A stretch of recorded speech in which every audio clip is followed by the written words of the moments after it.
I've been yapping on about Scooby-Doo this year, I know. It's a lot of meddling kids and their dog. So in order to take a break from speaking on more iterations of the Scooby-Doo TV shows, I figured I'd fill that void with more Scooby-Doo. You know, I never said I was smart. So I was in the mood for some classic Scooby-Doo movies. I have a fondness for the straight-to-home video releases from my childhood, and somehow I went down a rabbit hole where I started watching a few of these classic movies in ruh-roh. Before you know it, I couldn't stop watching them. So here we are, nearly 50 films later, and I've seen more Scooby-Doo media than I've ever intended to this year. This is going to be kind of a long video, so with all that being said, let's get into it.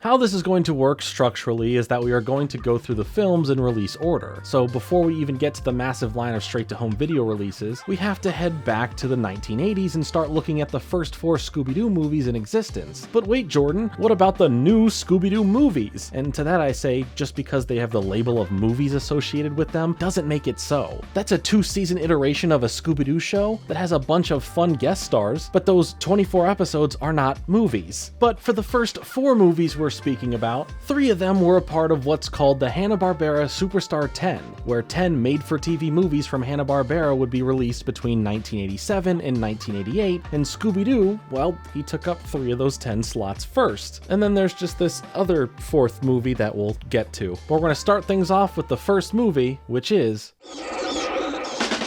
Yeah, it certainly is the Scrappy-Doo era currently, and a lot of, if not most people, very much dislike anything to do with this character. So I definitely understand disregarding a lot of this from the time in this franchise, especially since the majority of the Mystery Inc. gang isn't here. It's just Shaggy, Scooby, and Scrappy-Doo, with the main setup of this film having Shaggy heading down to his uncle's estate that he had just inherited, and along with that, a scavenger hunt to find some family jewels that other nefarious characters want to get their hands on as well. So let's bring in the 3 stooges of ghosts here, the Boo brothers, and they're supposed to be called upon to help out Shaggy, Scooby, and Scrappy, but honestly, they don't do too much here aside from messing with each other and providing a more comedic effect to the film. But who isn't after the jewels here aside from our protagonists, as the film features a fun array of bad guys like the Headless Horseman, a gorilla, Shaggy's dead uncle, and a whole lot more going on as we make our way through this scavenger hunt of a movie. For what it is, it's a pretty fun little adventure that serves as the first technical Scooby-Doo movie, and the wide array of dangers that Shaggy, Scooby, and Scrappy face are visually interesting, but the Boo brothers themselves don't offer too much to anything that make it worth for them to have the title of the movie in general. Scooby-Doo on Cartoon Network. We now return to Scooby-Doo. Our next film out of the originals brings the same 3 characters to an all-girls school, as they were hired to be athletic directors for some odd reasons, but come to find out that the girls are actually ghouls, hence the name of the movie itself. And they have a big volleyball rivalry with a boys' military school that leads the plot to the girls getting taken by the grim creeper that a witch named Revolta sent after them when the boys lost their match, and Shaggy, Scooby, and Scrappy have to save the day. Overall, it's a very different Scooby-Doo setup and plot, so I'll give it that, but it just doesn't have enough here that interested me for what I enjoy when it comes to a fun mystery or adventures. I will say that I did end up liking the fact that the ghouls were actually the daughters of famous monsters. So there was some cool stuff here, and I appreciate it for doing something a bit different, but really there's not much here. The third film from the original set of movies brings in Dracula, who turns Shaggy into a werewolf to take part in his big special monster race. And Shaggy is good enough of a driver or racer to actually take part in this whole ordeal. It's still just the trio of Shaggy, Scooby, and Scrappy from before, and we also get Googie, Shaggy's girlfriend, and that's cool for Shaggy. There isn't too much more to the film than that. It's a long race that takes place for the main plot, and there is a decent amount of fun to be had with that, but in terms of what this film is, it's mostly forgettable aside from the fact that Shaggy spent some of his adventures away from the gang getting into a little fling with Googie. Her name is Googie, and I don't think I can really get over that fact. The last of these 4 original movies, before there would be a break and essentially the mainline set of films would start, has Shaggy and Scooby, and no longer Scrappy, hired to come be food taste testers in Arabia, but get in trouble for going overboard and eating all the food. But the film takes a massive turn away from being a Scooby-Doo movie despite it literally being called a Scooby-Doo movie, as Shaggy ends up telling the tale of 2 different stories that bring in other classic characters like Yogi Bear and Boo Boo for the first one and Magilla Gorilla for the second, quickly becoming anything but a Scooby-Doo movie. It's odd that this is the case, and sure, it's cool to see some other classic characters here have a little story of their own, but why even call it Scooby-Doo, aside from marketing reasons? Shaggy, in doing the storytelling, was disguised as a girl to escape from the problems he caused earlier, and is nearly made to wed the prince before things get resolved, and then he gets to continue eating food as a taste tester, and now has the role in telling the prince stories some more. I can't really say that this one was a great Scooby-Doo movie or anything, since the Scooby-Doo part of it is only a small fraction of the runtime, but like I said, it was at least cool to see some other classic characters for whatever that's worth.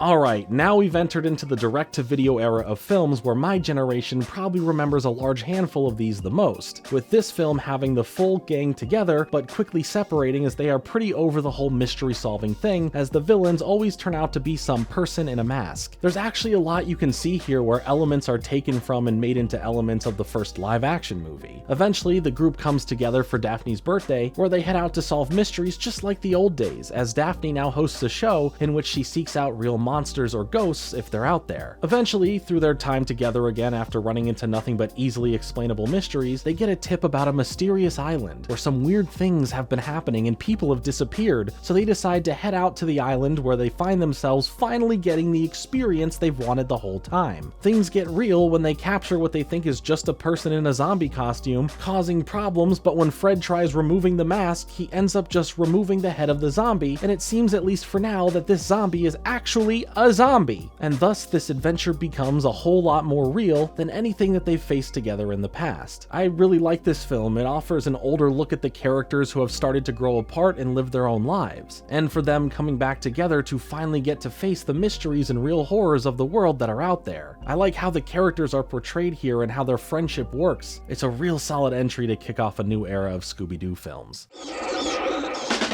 The follow-up movie had the gang traveling to the town of Oakhaven, where they were invited by a horror writer named Ben Ravencroft to come visit after they worked together in solving a museum mystery. The town itself has this wannabe tourist trap element to it thanks to the mayor wanting those to come and visit to see the wonder of the town, see the replica of what it used to look like centuries ago, and maybe even be haunted by this witch ghost who happens to be the ancestor of Ben. The town itself is a really nice looking setting, and we explore things at a slower pace from the start before any of the crazy happens. But you know why I love this movie? The Hex Girls are here, and Thorn, Luna, and Dusk really put me on a path for my taste in women. I've mentioned this before in other Scooby-Doo videos, but it's true. Fred and Daphne at one point think that the Hex Girls are witches after seeing this rock band doing some sort of weird-looking ritual, but this is mistaken for, as they claim that it was only in the efforts of helping their vocal range. Now, as the real witch problem has been making itself present and the gang need to figure out what's going on, they uncover some genuinely great twists that connect the whole mystery together, and it's revealed in such a fun and natural way to move the story forward. It's another great example of the early on straight-to-video releases having some really cool and fresh ideas for the franchise that keeps the feeling of what Scooby-Doo always was alive and adapts it into new and larger stories that aren't confined to a 22-minute runtime. This movie is great, the Hex Girls are great, and it's on the higher end of the rating scale for how fun and entertaining this film is.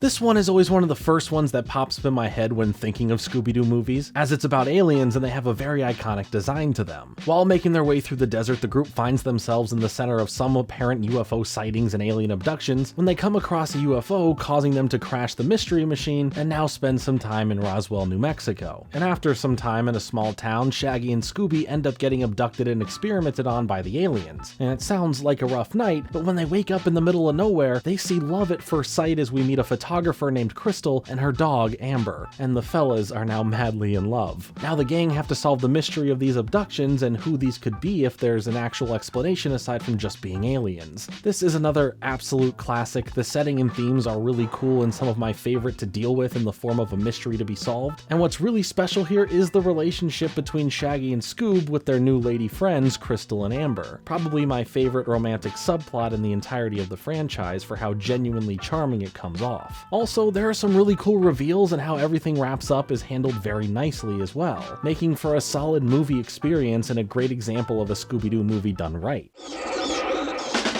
Okay, this one really needs no introduction. I feel that we all collectively have the same remembrance towards this film specifically. We get to go inside of a video game to deal with the Phantom Virus. It's so much fun. I like that the game that they enter is a game that the group's friend named Eric made about them and their mystery-solving shenanigans, so it leads to the group, once they're all sucked into the game, running into themselves at one point. And naturally, it's structured like a video game, with each different environment in the game we see being a different level in the game. Level 1 is the moon. Level 2 is set in ancient Rome. Level 3 is in a prehistoric era. Level 4 is an underwater level. The 5th level has them basically in a Honey, I Shrunk the Kids situation, being even smaller than ants in a big backyard. Level 6 brings us to the time of the samurai. Level 7 is ancient Egypt. Level 8 is medieval times, and no, not the restaurant. Level 9 is a snow level, and finally level 10 is the moment the gang comes face to face with themselves, as they need to help each other out in defeating the Phantom Virus once and for all. I absolutely still hold this film basically at the top. It's a real classic. It's a unique and fun adventure with so many varied locations, and the Phantom Virus is such a great villain both in personality and design, and I can just never get tired of watching this one. It's easily my favorite go-to when wanting to watch a Scooby-Doo animated film. The first live-action movie in the lineage of Scooby-Doo is honestly one of the most iconic things from my childhood to bring me right back to when I first saw it. So I have some attachment bias here because of growing up with this film both in theaters and on home video. Much like Zombie Island, the group have pretty much had it when it comes to the mystery-solving thing, leading to a fallout between them all where we catch back up with them in their separate lives until under mysterious circumstances gets them brought back together for the sake of what's really going on with all of the invasion of the body snatcher-like situations on this island and eventual reveal of these weird demon-like creatures being summoned to cause this. The film, at least for me, is downright iconic for how fun it was watching it as a kid, and then seeing how they had to cut around the more adult version they wanted to make of this film, with so many jokes for adults to truly get and enjoy once you go back and watch it. The designs of the outfits they wear, the uncanny but not extremely jarring CGI, and wit of the writing leave this one as a classic for me. It still makes me laugh to this day and has so many memorable scenes, both cheesy and really frightening, but it's so much fun and I love to revisit it. And it also pays off how the audience feel about a certain addition to the cartoons at one point in the form of a little dog similar to Scooby-Doo. I just absolutely love it. It's very charming.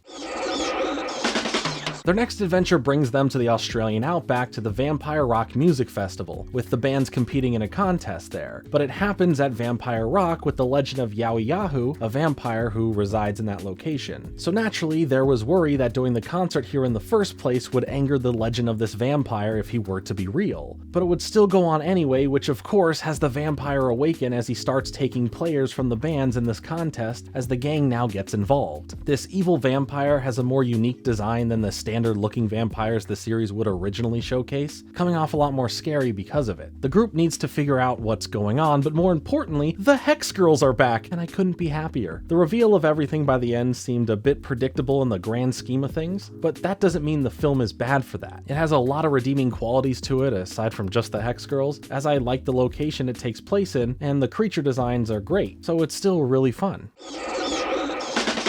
The group continue their world travels, now being in Veracruz, Mexico, as we head there thanks to Fred's pen pal sending him an invite to come and visit and partake in some of the Day of the Dead celebrations coming up. But the area is dealing with a chupacabra on the loose terrorizing the land, and the gang get to investigating what the locals have seen so they can, solve that mystery. This one is pretty straightforward, but what makes it pretty fun is the location, which I know I keep talking about locations, but I love how the movies take the gang to so many areas and deal with the local myths that match up with the real real world and see how these different states or countries deal with everything. It feels very much like a classic Scooby-Doo mystery and solution, and that's okay for some of the really good ones to just be a bit more simplistic. It aids in the top tier ones or the more outlandish ones standing out, but not all of them should be striving to top the last one with larger twists and crazier monsters, or else it would get tiresome and old. A smaller scope mystery works on just the fundamentals of good characters, solid pacing, and a fun villain or creature to deal with, and this film surely has it. Of course, with the success of the first Scooby-Doo live-action movie, they ended up making a sequel released a couple years later, and for some reason, I watched this one a lot less than the first. The gang here end up having to face off against their rogues gallery of villains thanks to one villain in particular wanting to get back at them and raising these monsters to make it a hard challenge for them to save the day and prove that they are these well-established mystery-solving heroes they've been portrayed to be. It's definitely another zany and wacky ride delivering us the gang's live-action dynamic from the first film as they take on some pretty fun characters and monsters with some even more updated CGI. Much like the first film, it offers some heartfelt moments, some definite cheese-filled campy situations, but as a follow-up to the first film, it really works. And to that, some people like this movie over the first one, and I can see why in so many ways. It tries to elevate from where things were in the first, but to me, I still love the first movie a lot more. There's just something about that one that draws me into it more so than this one. But that's not to say it isn't a really fun follow-up to it. Scooby-Doo will be right back. Welcome back to Scooby-Doo.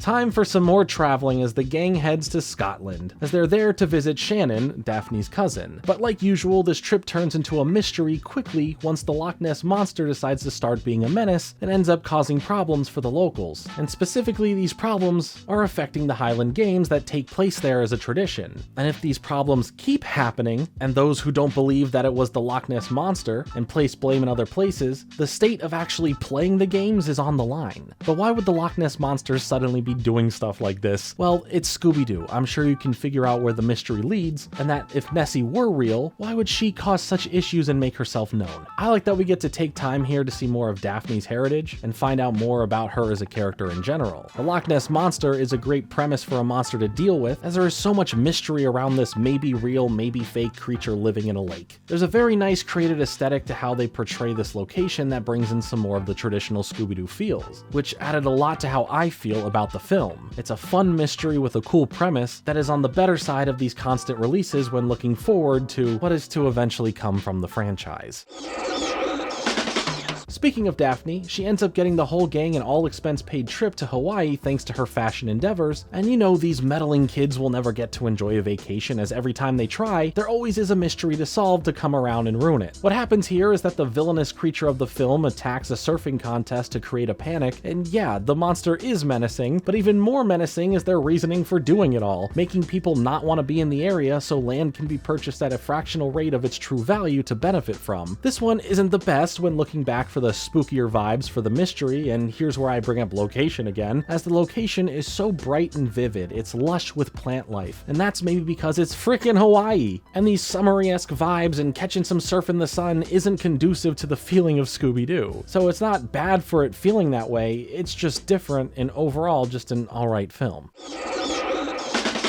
Hey, here's that word again, location. This one takes place in Egypt, and my fascination with the history of Egypt is always going to get me excited for something like this. Opposite of the previous movie, things get a bit darker once again, and the danger is ramped up when some grave robbers set free the curse of Cleopatra, which creates for some pretty tough situations for them all to face. There's mummies, the ghost of Cleopatra, locusts, and more, but even with how exciting all of that is to see, what makes it interesting are all the characters that aren't just the main gang here. The character of Rock Rivers, who was the host of a reality show called Fear Facers, until it was canceled when it came to light that he was faking the footage, had a reason to be there and try and capture the curse on camera to build back his credibility. His character and what he does pokes fun at reality TV as a whole, as the name is similar to Fear Factor, a massive hit show at the time when this movie came out, and I just recently did a video about that show, but Rock's show wasn't a parody of that. It's just reality TV in general. On the other side of things, Amelia Von Butch can be likened to a Tomb Raider-like character as she, well, literally is raiding tombs, and her score here is the crown of Cleopatra, and to see how dangerous dealing with the curse is, her two henchmen end up getting turned to stone. They're okay though, but for a moment, I thought this was going to get even darker. It's a fun adventure, the gang does their thing, and I just love how the plot unfolds in this one specifically. It's vacation time once again, but their enjoyment of a cruise goes bad thanks to the mysterious powers of the Bermuda Triangle. It's funny though, as the cruise is a mystery cruise, one where the cruise director and ship captain set up a bunch of mysteries for the guests to solve that our gang here solve extremely fast, in a pretty funny montage that made the others on the cruise pretty annoyed at our mystery solvers for not leaving any for the rest of them to experience. And all they have now is just heading towards the Bermuda Triangle. Before getting there, they end up finding a person named Rupert Garcia adrift at sea and rescue him, where he warns them of ghost pirates out there that caused him to be in this situation. Not long later, the gang find themselves having to face the same ghost pirates as well, and they pose a menacing threat thanks to the sheer number of them that made the cruise and vacation anything but relaxing once more. I love that we got to explore the rumors and tales of the Bermuda Triangle, getting one specific moment that looks back on the things that have happened in the past there, like some sort of sea serpent or lost planes and ships. Things really culminate when we learn about this meteor made of pure gold being the goal of who's behind this all. But it also has this specific connection to the Bermuda Triangle overall that taking it away from there could be catastrophic. It's a cool story with an interesting area filled with so much mystery and no answers that allow this story here to be free in coming up with any fantastical ideas they want. It was funny, had a solid outcome, and it was way better than I expected it to be just off the initial villains being ghost pirates. That alone wouldn't have kept my interest. For this next film, Scooby and Shaggy end up getting separated from the rest of the gang and lost in the Himalayas, where the film spends time with these two and their journey the most and focuses less on the others looking for them. So while it's still a movie that features everyone, it really was a film that heavily centered around Shaggy and Scooby. Also, the Abominable Snowman is here, and he's portrayed as a villain, which changes things up, at least for my headcanon, as my first thought is always the Abominable Snowman in Monsters Inc., and that guy's just a good guy. There isn't too much special to take away from this one, it's just your standard adventure with only one real change being the split up of the group and where the story focuses its time the most. This one is pretty crazy as things start off pretty chill back in Coolsville as our mystery solvers here head over to the Halloween carnival for a fun night. But things quickly go off the rails when Shaggy gets revenge on a magician putting a show on that wouldn't let Scooby see it, exposing him as a fake magician in front of his crowd, causing him to be embarrassed but promises revenge. And just like that, a fairy princess comes strolling on in to point him in the direction of the Goblin Scepter that, when used with the magic of a fairy, can somehow control Halloween. His plans go bigger than that though, as he wants the scepter to rule the world and takes the magic powers of the fairy to no longer be just a fake magician. Shaggy and Scoob are warned about what's coming thanks to Mr. Gibbles, who the magician turned into a rabbit, as he shows them the terrible future that lies ahead of his friends being turned into monsters, and now Shaggy and Scoob hitch a ride to the spirit world, getting turned into monster-esque versions of themselves to blend in so that they can stop this rival magician. There's a time limit though, and they need to accomplish this all before sunrise or they'll be stuck in there forever. The magician is making a deal with the Goblin King where they trade the scepter for the Princess Fairy, and everything that happens in this other land for Shaggy and Scooby is a wild trip of transformations, disguises, mythical creatures, magic, and more. And hey, the Goblin King is voiced by Tim Curry, and that's always a plus. It embodies the spirit of Halloween, and it will either leave you satisfied over the wacky adventure it brings you on, or completely turn you away because of how over the top it gets. I wouldn't say that I loved this one, but I surely was entertained. This is one I remember pretty well for some reason, and maybe that's because I love the location, bringing our mystery-solving group to Japan where they must deal with the ghosts of the Black Samurai, who is after a special sword that can resurrect the real Black Samurai to be under the bad guys behind everything's control. Much like the previous couple films, Shaggy and Scooby take more of the on-screen time and focus for what's going on, and around this time, the franchise as a whole was putting the focus more on these characters, with the rest of the gang just kind of being there a bit. I really love the villain setup here and how everything plays out, and of course the setting itself just has me dying to go back to Japan. So maybe there's a bit of nostalgic bias towards originally enjoying the film a lot when I was younger, and a newer bit of nostalgia from my recent trip to Japan earlier this year. Outside of this, I wouldn't say it does anything all that special for the average viewer of the movie, but I still think it's a lot of fun. Here we get another live-action iteration of the Scooby-Doo property that would reboot these characters and serve as an origin story. This was a TV movie for Cartoon Network, and surprisingly, it's not that bad, as it nails down a lot of the emotional beats and relationships between the characters. I mean, it starts off so heartbreaking with Scooby, who is up for adoption, but no one ends up adopting him. And to make things even sadder, on the way back to bringing him to the pound, his crate ends up falling off the truck, leaving an alone Scooby-Doo cold and trying to find shelter from the rain, ending up in a grave graveyard where he encounters some ghosts that scare him so bad, his running away somehow lands him in Shaggy's house, and from there, they become best buds. Shaggy is shown as a geek who doesn't really have any friends, Fred is the football team's quarterback, Daphne is a drama student, and Velma, well, she's still smart and super into science. They eventually do come together because of their shared interests and fascination with mysteries as they begin forming their mystery-solving group through their shared situation they are put in. You're not going to get some award-winning acting performance here from anyone in this TV movie, but you may just find a fun little take on how these school students came together and became the gang we all know. And honestly, it thoroughly surprised me. The gang here had to check on Velma's younger sister Madeline, who goes to a magical college called Merlin Magic Academy, as there is a vicious griffin on the loose. And this sounds all like random made-up stuff so far, but it's all in the movie. It's like Scooby-Doo Harry Potter light, and Velma's sister has a crush on Shaggy, but Shaggy, don't get distracted. We have to figure out what the problem is here. And the problem is trying to pay attention to the film. There's some cool villains like this Banshee character that can change their look, but this honestly may be one of the most forgettable films in the lot here. It's not for it being downright awful, it's just not that interesting, which leads it to not being that fun, and I probably won't be revisiting it anytime soon. The next one really feels like a Scooby-Doo story. It fits the darker and creepier feeling that is at home with this franchise. The gang ends up becoming counselors at a camp where scary stories seemingly bring these scary creatures to life. The lake itself hides a mystery where there is an underwater town that used to be there, and with that, the treasure of a mobster who hid it there, with some others who are after it, and then there's the few things that are in the way of getting to it, like the kids at the camp, a water dam that would need to be blown up, and then to just get away with it. It's the classic use of creatures and monsters to deliver a scare to the kids and by extension Shaggy and Scooby, but in traditional Scooby-Doo format, it works for a fun adventure. The atmosphere of this one is extremely enjoyable and there are some genuine surprises that keep you invested throughout, and it's definitely a thumbs up from me. For some more of the live-action end of things for Scooby-Doo, it continues on from the Cartoon Network live-action film The Mystery Begins, but here, the setting of a country club with a big lake leads to the lake having a monster in it, and that can spell the end of the country club. During the duration of the film itself, there's a look into the inner working of the group's personal, more-than-friends feelings towards one another, with Shaggy opening up about his feelings towards Velma, as Scooby gets pretty jealous about this and wants to stop that, and for the other two, Fred and Daphne, they're having issues defining what they are, leading to a lot of bickering between them. The problem here with doing all of the relationship stuff is that it began to overtake the importance of the mystery at hand, with that becoming more of a secondary thing, and the romance was trying to be more on display than it needed to. It's honestly just a very film with a forgettable mystery to solve, and you'd probably end up remembering it for the relationship issues, if anything.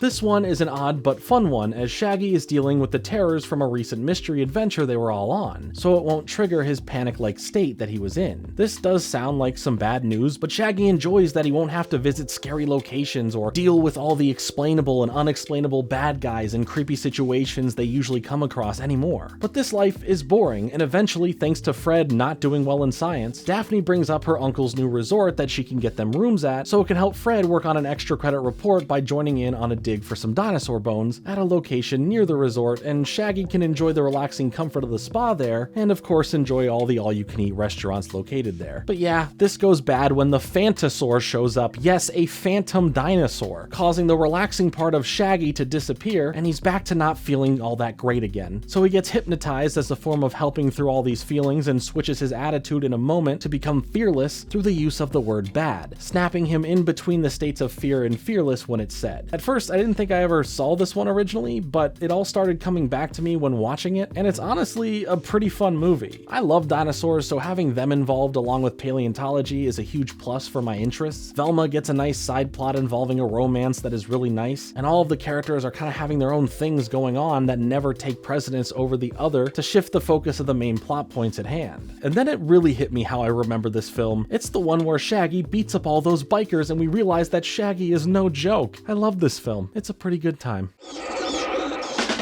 Yeah, there was bound to be a musical at some point that would have the characters break out into song when the moment arises, as the group have to deal with a vampire at a music festival that is dead set on having Daphne here become his wife. Story-wise, it's a pretty base-level mystery that cannot even bear the weight of the other films around it, leaving us with a less than entertaining entry into the films of Scooby-Doo. And that's saying something because a musical aspect should be fun from the very nature of it all. I enjoy musicals, but it just sadly never gives you anything to remember it by. It's very bland. For this adventure for the group, they end up at a circus where they go undercover as performers as they investigate a werewolf who is causing havoc, stealing jewelry, and might be hiding as another performer at the show. Pretty standard setup for a mystery and a fun enough idea for the gang to be part of a circus. It's not particularly that memorable of a story, however, and the parts I think are interesting enough to truly care about and remember stem from the struggle between Shaggy and Scooby and what they face in their relationship as Shaggy starts enjoying the benefits of praise and admiration for the cool stuff Scooby is doing, but the credit for the talent is going to Shaggy, who accepts it as so. I think exploring some of the breaking points between these seemingly unbreakable friends has something more to offer to the audience here, more so than the mystery itself. Aside from that, the movie doesn't stand out all that well on its own, and I haven't really heard anyone bring up this film all that much, and it's kinda clear to see why. There just isn't too much here to bring up anyway. Scooby-Doo will be right back on Cartoon Network. You're watching Scooby-Doo!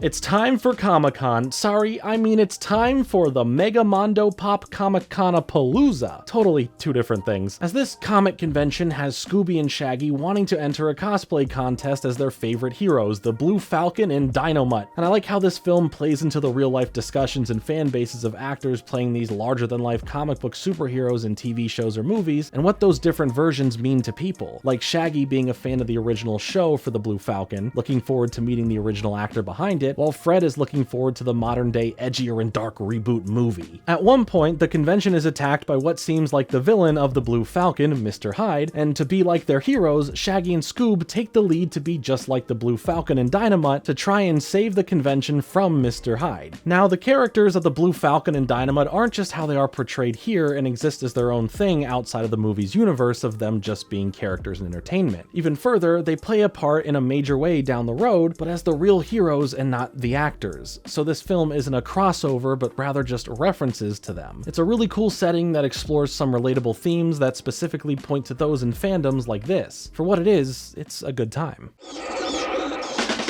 This one in particular is interesting thanks to its presentation style of being puppets, switching up how it feels overall as the adventure takes our puppet gang here on a treasure hunt thanks to finding a map when getting some pizza, as the ghosts of Gnarly Beard and this phantom parrot or whoever is behind the ghosts are after Gnarly Beard's treasure. While the story and plot here are nothing to write home about, there is a lot of charm though thanks to the design of the film using puppets to tell this specific Scooby-Doo story. Another bit of bias here on my end comes from the influences of my favorite iteration of Scooby-Doo, a pup named Scooby-Doo, and how this film in a way plays with the look of that show for our characters here. It's cute, but it's not all that deep. Finally, a real traveling adventure as we make our way to the great land of Chicago, with Fred and Daphne taking part in the Talent Star talent show at the local opera house. But of course, the group can't just have a regular fun trip for their own wants outside of solving mysteries. There's a phantom, yes, at the opera house. We get a lot of the Fred and Daphne will they, won't they, and that's good and all, but it's something always played around with throughout the franchise's history. So to put this kind of spotlight and focus on it as a newer kind of concept took away from what else could be focused on. I mean, the Phantom proves to kind of be a cool villain, and the twists and turns for the smaller scale mystery were done quite well. But it's not a Scooby-Doo mystery that you're going to walk away from feeling like you got something more interesting that you couldn't find in a shorter format like an episode of any of the iterations of the show. It has some entertainment factor to it, but overall, the film comes off a lot more bland than most. Scooby-Doo meets the WWE, a weird mashup of worlds that features a bunch of actual wrestlers as Shaggy and Scooby end up winning some tickets to attend WrestleMania after beating a hard level in a video game, and the rest of the gang decide to join them on their wrestling wonderment here. And John Cena is the front and center wrestler who appears here, but for some reason I can't see him. Maybe I just got a bad copy of the film on Blu-ray or something, but aside from just going to the event to enjoy some wrestling, a ghost bear shows up to cause some problems, like the championship belt going missing in and somehow appearing around Scooby, where he is framed for stealing it and arrested. Thanks to Velma proving how Scooby was controlled by hypnosis to steal the belt seen on the camera footage, we know that Scooby is not a bad dog. But now to really be set free, Shaggy along with Scooby have to face off against and defeat Kane at WrestleMania. But even more evidence is found that can truly prove full innocence for Scooby, but we got a wrestling match to get to, so later in the ring, the Ghost Bear shows up to fight and it becomes a steel cage match where all the wrestlers work together to take down the bear and solve the actual mystery. I'll speak more on the WWE collaboration with Scooby-Doo films shortly, since this wasn't the only film where this happened, but as a film, it's okay. A bit ridiculous, but I think it needed those moments to have my interest in the movie continue on. It's not my overall cup of tea for a Scooby-Doo film, but there is some fun to be had here, and I'm sure if you're a big wrestling fan, there's even more fun. This one really fits the season, as Velma ends up inheriting a castle in Transylvania, Pennsylvania from her great uncle, but something is off with how she acts towards this, not wanting to be involved or have anyone else involved, as there is a curse that blankets the castle. But they all decide to go anyway, where they initially run into some ghostly trouble and car problems, being told to stay away. The film really explores the character of Velma in a way that the series, whether in the shows or the movies at this point, hasn't before, shifting a larger focus to her, which was nice to see for a change of pace. While there is some cool stuff to learn here about her and her family's secret, a lot of it isn't something that really defines the character beyond what happens in the film. They end up having to deal with the overall threat of Frankencreepy and this evil hypnotized version of Velma, and the reveals around everything that happens here in the film and why the estate is so important is a fun time. It's not the best or even close to the best of the bunch of these films, but I do appreciate the focus of the story not just being mainly on like Shaggy or Scooby. We also learn that Velma's real name is Velma von Dinkelstein, and for that, I enjoy it a bit more. The luck for our mystery-solving gang is shooting up, as they end up winning the last handful of seats to attend a cruise through the stars in space on a ship owned by a billionaire. But of course, things aren't as wondrous and fantastical as they seem when an alien invades the space vessel and the star cruiser makes an emergency landing on a moon base that was meant to be built up into this luxury resort for the rich and or lucky winners here and there, like Scoob and the gang, to one day be able to visit for a vacation. Look, anything involving space already piques my interest, and this kind of setting for Scooby-Doo is certainly unique and not one that I'd ever think of, at least not at first, for where these characters could go. On top of that, the alien here is just a nod to the xenomorph from the Alien film franchise, with the original movie being one of my favorites of all time, so another point for this film being right up my alley. This one just has such a fun and different vibe to it all that I can only vouch for it as one of my more favored ones because it feels like it's trying to cater directly to me. Cool setting, cool character designs, and just a fun movie all around. Returning for more celebrity antics is Kiss, as both the musical group and mystery group have to work together as a witch threatens the safety and future of each of the realms of Earth and Kissteria naturally. At this point into the series of Scooby-Doo films to get crossovers, especially from legacy partnerships for the group to have here, feel extremely out of place and not that exciting. I don't think in 2015 there were adults worrying about checking in with Scooby-Doo after all these years to see Kiss come back, and I don't think the younger audience watching really were all that excited to see the older rock band. And that's not to disrespect the fans of Kiss out there, just feels kind of odd at this point in time to have that. Now that being said, it's not all that bad. In fact, there were some fun moments to be found here, it's just not overly interesting, and it is one of the more forgettable films in the series. At one point, the Lego brand and the Scooby-Doo brand came together, and now we have a couple of movies and shorts that feature some Scooby-Doo stories told in the visual style of Lego. The group find themselves in the land of where movies are made and dealing with monsters that give a little haunt. A lot of the jokes and comedy here come from the Lego look of it all, and how that affects the random unrealistic nature of what is possible for the characters to do. The use of classic villains to play into the whole Hollywood setting was creative, but that being said, the Lego aspect here lends itself to the story and plot not being all that deep, the jokes being skewed even younger, and that adventure feeling like it has no stakes thanks to them all being Lego. It's nothing too crazy, and it's overall just a small advertisement to purchase Lego. The WWE is back in the world of Scooby-Doo, but now in a way different capacity, as they end up taking part in the big off-road race filled with a large roster of wrestlers and the main villain racer named Inferno. While as an adult, I have found a bit of an appreciation for wrestling through my friends' enjoyment of the sport, I just really don't care about these wrestling-based crossover movies, even if this one is focused on a big race. If you're a fan of wrestling and you love seeing this roster of wrestlers having a good time in the animated world of Scooby-Doo, then you may find yourself enjoying enjoying this film. Oh look, another movie having a focus on Shaggy. Who could have seen that one coming? On this adventure, the gang find themselves at Shaggy's cousin's house, and Shaggy almost gets a cap put in him because this guy named Rafe mistook him for a ghost, which, what was the gun gonna do to the ghost? Anyway, we learn that Shaggy is related to an outlaw from way back named Dapper Jack. But don't worry, after we spend some time just, lackadaisically living on a ranch and doing ranch things, the ghost of Dapper Jack begins causing a bunch of chaos to happen, and I will say that the look of Dapper Jack in this ghastly form is pretty cool, and there are some genuinely great moments that involve that character, but at this point, another ancestor, relative, sister, brother, cousin tie-in story to the main characters is feeling a bit played out, and the story here was on the more predictable side. It's overall okay, I just didn't love it. Here we have, yet again, another LEGO Scooby-Doo adventure, where the gang head off on vacation to the beach all in LEGO form, where they need to deal with some ghost pirates that are stopping this big bash that happens there that the gang want to participate in. So of course now they take the mystery solving into their own hands. And hey, I like me some good LEGO related content and media, and I don't mind the property having some special standalone movies that make the gang and their world all LEGO, but the film here isn't something too crazy to write home about. It's a pretty basic plot with a setup and solution that sure can have its charm thanks to being in LEGO form, but isn't super deep or on par with the majority of any of the other films. It very much just kind of exists.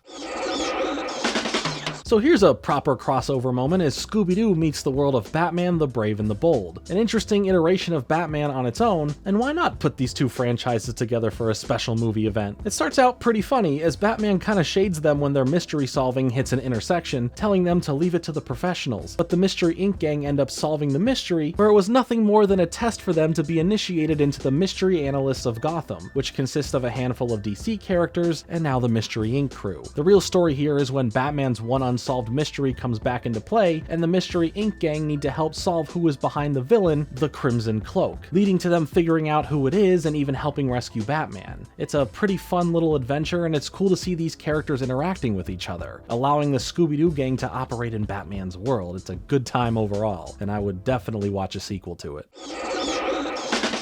There is another live-action iteration of the property that now only focuses on two characters that isn't Shaggy or Scooby, but rather Daphne and Velma. Here in the movie, these two have been friends online for a while, but end up coming together in real life once Daphne moves and starts attending the same school. But something odd is happening at the school where students are going missing and only reappearing as these zombie-like husks. So now these two together are going to solve the mystery, and it's just another movie. It comes off in a very different tone than anything else in Scooby-Doo, and it doesn't have the most satisfying mystery and solution out there, but I respect it for trying to make something different and focus on these characters only. But the tagline of "Before Scooby-Doo, these BFFs had a clue," that's pretty good.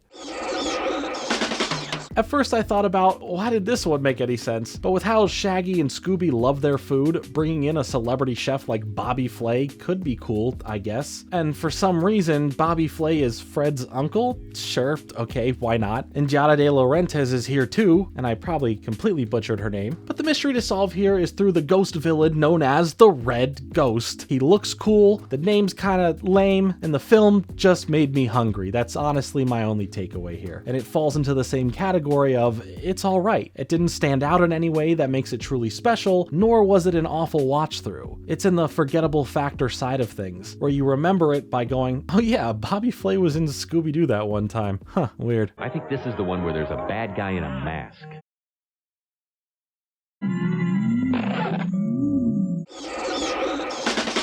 This film is a bit interesting in that it serves as the sequel and conclusion to the 13 Ghosts of Scooby-Doo series. After all these decades, it finally set out to finish some things for that show, with the gang no longer going on their mystery-solving adventures once they get the wrong person instead of who actually was behind the problem going on, only coming back together thanks to Vincent Van Gogh getting the gang back together to continue on and finally solve the full mystery that wasn't solved completely by Shaggy and Daphne in the 13 Ghosts series. However, the film ends up falling short thanks to so many little tweaks that had to exist at the time this came out versus the original, removing characters that were originally there and saying they weren't, and just stuff like that that makes it a little uncohesive. The tone is off, and there are many disconnected bits of continuity that don't work with completely changing parts from the original show to fit the mold. It's a cool attempt to tie into some of the old Scooby-Doo to bring newer audiences something fun and cool, and maybe a way for them to look into a series from the franchise you never saw. But if you watch the original 13 Ghost series and were expecting after all this time to get some satisfying conclusion, then this may not be that fair extension and wrap-up you're looking for. The next movie is more along the line of the same as the last, as it brings us back to the original direct-to-home release of Zombie Island, as the gang end up going back to the island, as things seem like there's more to the mystery all those years ago. But with that, it means the group has to get back into the swing of things to pick up from where things left off. It's cool to play with the nostalgia of the first film and all that, makes it feel much like a retread that only serves to poke at the effectiveness that Zombie Island had in a way that makes the original film feel less important, which takes away why that film works so well in the first place. This was meant to be the big cinematic animated start to something bigger for Scooby-Doo, rebooting the story with a star-studded cast of voice actors and a big budget where we see these characters coming together as kids and where they are older now solving mysteries, but then it quickly turns into something Scooby-Doo doesn't need to be. And that's this massive crossover film with the extended Hanna-Barbera universe of characters, bringing in a staggering amount of characters that your parents or parents' parents can Leonardo DiCaprio point at the screen and go, ah, yes, these were my cartoons from back in the day. So mainly thanks to the Mystery Incorporated crew, the Blue Falcon, Dynamite, and the rest of these guys, they all have to take on and stop Dick Dastardly from being a dastardly dick. Look, I'm not here to bash the movie. I think it's fine for what they attempted to do, and there were some good humorous moments, but I feel it lost the Scooby-Doo part of it way too fast, and to a point where it just wasn't what I was expecting. Honestly, I would have loved a full movie about them when they were kids, like at the start of the film, and it was more akin to a pup named Scooby-Doo, but that's just me. To give it a compliment though, Scoob in the movie is adorably animated here, and the film overall looks really good.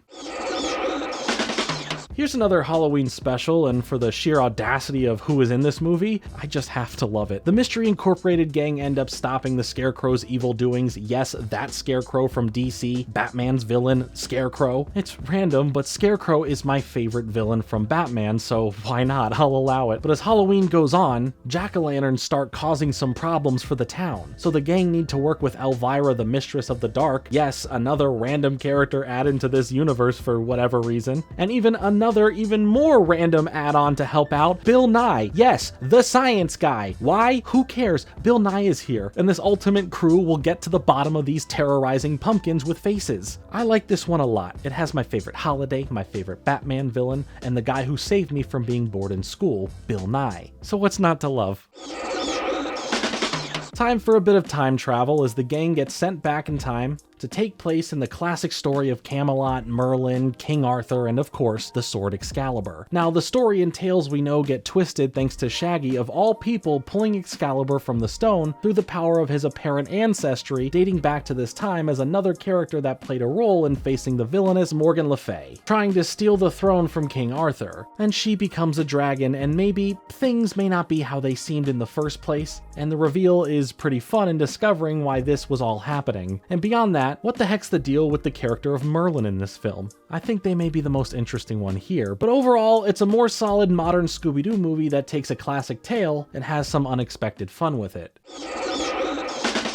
I made a video about this one some time ago when it originally came out, but this is a crossover that was destined to happen for a long time, and the bonus of this existing is that we essentially get a brand new animation with Courage the Cowardly Dog, as the gang end up in the middle of nowhere, and it really plays into being a special that gives Courage the spotlight here. It's his world with the other group in it. It's his villains that we have to deal with, and on top of that, we get this weird mystery that causes a special rhythm to play that makes the doggos do a bit of a dancey dance, and it's enjoyable just getting to see them interact. That doesn't mean this special movie is without its faults. There's some over-the-top Fast and Furious car maneuvering logic, and Eustace does this whole rap number that feels so incredibly dated it's hard to sit through. I still enjoy it for what it gave us in bringing Courage back. The film is genuinely funny throughout, and the overall mystery is intriguing enough that it plays great in either dog's show. I still can't believe it finally happened when it did.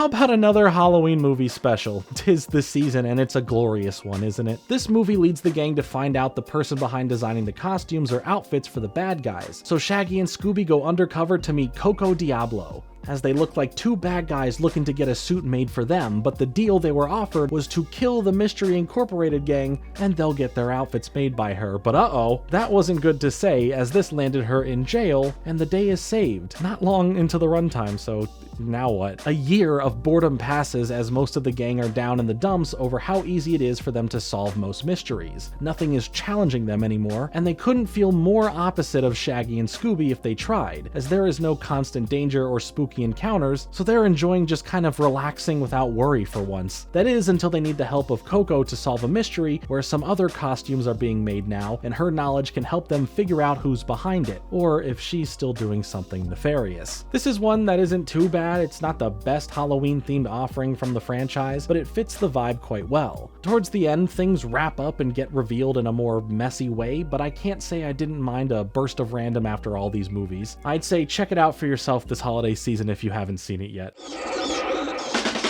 And lastly, we have arrived at the most recent Scooby-Doo movie at the time of making this video. One that was seemingly tossed away but somehow resurrected and released out of nowhere, and it's another massive dog-based crossover as it brings in none other than Krypto the Superdog, which is so incredibly cool. I am a big fan of Krypto the Superdog, and to get something new with him aside from that Super Pets movie from last year is exciting. Here, the Justice League have disappeared under mysterious circumstances, and there's a phantom that scares some of the side human characters like Lois Lane and Jimmy Olsen, leading them to hit up the heroes needed for this, the Mystery Incorporated gang. When the gang arrive and meet face to face with the Phantom, Krypto comes to the rescue and becomes friendly with the gang and buddies with Scooby-Doo. Together, the group have to take on trying to solve the mystery, take down the ones responsible for what happened to the Justice League, and of course, rescue them. I think it was an absolute treat, or should I say Scooby snack, getting to see a new adventure with a version of Krypto the Superdog working alongside the Mystery Incorporated peeps, to not just help Batman, but rescue the whole Justice League in general. It's charming, funny, and it has some decent action, and I'm so happy this film was saved from just being a write-off and thrown away. It was a great way to end this incredibly long Scooby-Doo movie marathon, that's for sure.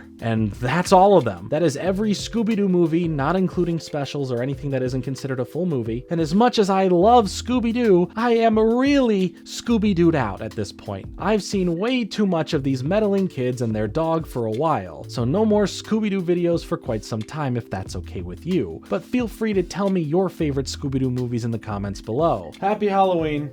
I've been Jordan Fringe. Thanks so much for watching. Like and subscribe. Later.